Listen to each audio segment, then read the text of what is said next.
All right, let's talk about something that drives every founder, every salesperson absolutely crazy. You've got this amazing deal, it's promising, everything's looking good, and then, poof, it just dies. Today, we're going to crack open a powerful framework from MIT that shows you exactly why that happens, and more importantly, how to stop it. So here's the game plan. First, we'll get real about why selling is way more complicated than it looks. Then I'll introduce you to your new best friend, the decision-making unit. We'll break down all the key players you need to know, and then I'll give you a practical guide on how to actually map this all out for your customers. And finally, we'll talk about why this is so much bigger than just closing one deal. Okay, let's dive right in with a problem that I'm sure is painfully familiar. It's that deal that just vanished into thin air. Seriously, have you been there? You've got a fantastic contact inside a company. They totally love your product. The demos are going great. Everything is green lights. And then, radio silence. The deal just hits a wall, and you're sitting there scratching your head, wondering what on earth went wrong. It's so frustrating. But you know what? There's almost always a reason.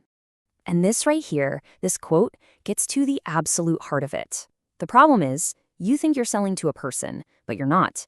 You're actually selling to a complex, invisible committee, and you have to convince almost all of them. So how in the world do you navigate this invisible group of decision makers? Well, that's where this professional framework comes in. It's called the decision-making unit.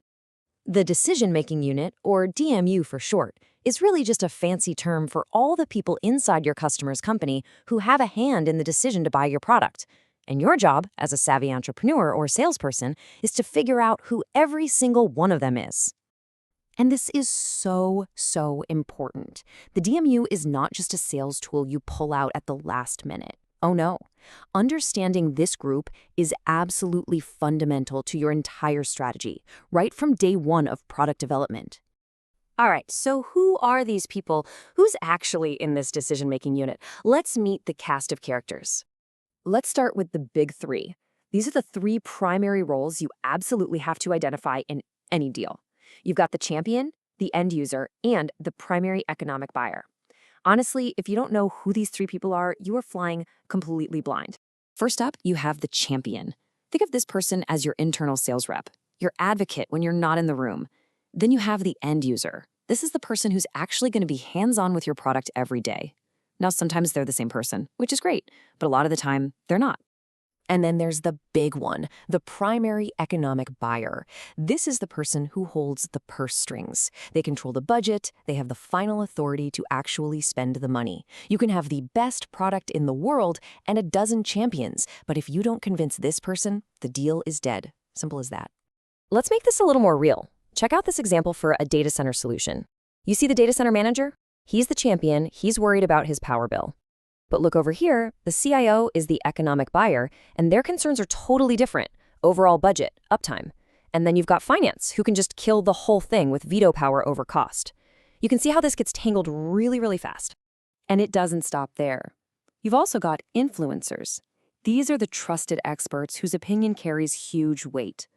And then there are people with veto power. These folks from IT, or legal, or HR, can torpedo a deal for reasons that have nothing to do with your product, but everything to do with their rules. Okay, so the theory is great, but how do you actually go about uncovering all these people? Let's get practical and look at the toolkit you need to map out your customer. First, and this is maybe the most important thing, you have to shift your entire mindset. For this part of the process, you are not a salesperson. You are a detective. Your goal isn't to pitch, it's to listen, to ask smart questions, and to gather intelligence. It can all start with a really simple, non-threatening question like this one. You just ask your main contact, hey, who besides you would need to be involved in a decision like this? Then you start to dig a little deeper. Who do you think will have the most influence on this decision? And just as important, is there anyone who could stop this from happening?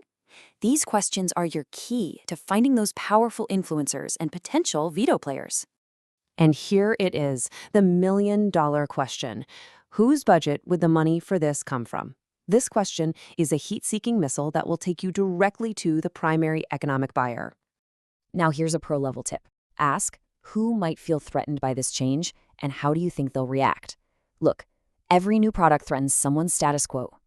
If you can identify those internal pockets of resistance early, you can get ahead of their concerns before they kill your deal. So you might be thinking, wow, this sounds like a lot of work. And you're right, it is. But here's why it's so incredibly worth it. This is about so much more than just one sale. It's about building a scalable, repeatable engine for growth. See, when you start mapping the DMU across lots of customers, something magical happens. You start to see patterns. You can share this intel with your whole team. It validates whether you're even in the right market. And you get amazing feedback that lets you pivot and refine your strategy way faster. And here's the ultimate test. Think of it as a big red flag. If you talk to 10 different potential customers and you get 10 completely different DMU maps, you've got a problem. It's a huge sign that your market isn't focused enough. Or worse, you're talking to the wrong people altogether. So at the end of the day, selling to a business is not about finding one person to say yes. It's about playing chess, not checkers. It's about understanding the entire complex web of people who make up the decision-making unit. Once you have that map, you have the key to navigate any organization and turn those frustrating stalled deals into repeatable, predictable wins.